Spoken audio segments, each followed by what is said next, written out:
I want to just point out to you a couple of ways that we pursue this and do this. Here's the plan over the next few weeks. We're going to simply consider over the next few weeks, what does it mean to be a people whose whole orientation is to beholding, to seeing, to meditating on the person of God, his character.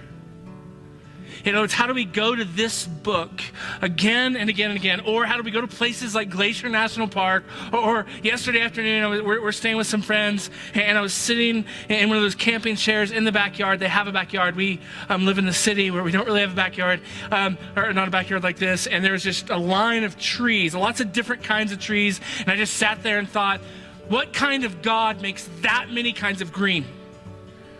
I'm looking at 50 yards, and there's I don't know, more green than I could ever imagine if there was that many greens.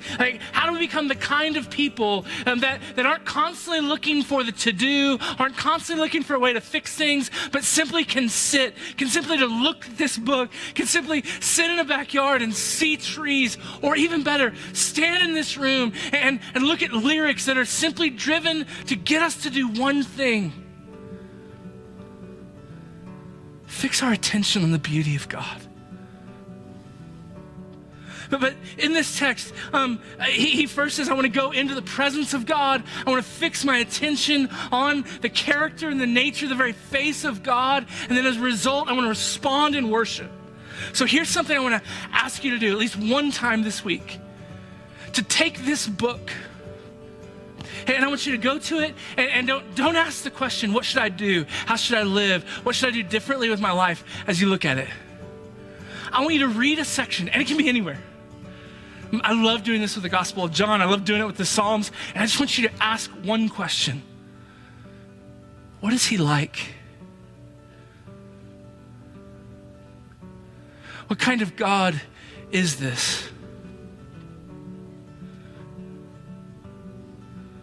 What does he look like? What kind of things does he do? My favorite question, it's a question that C.S. Lewis used to ask everywhere. What must he be like? That he says this, he does this, he makes this.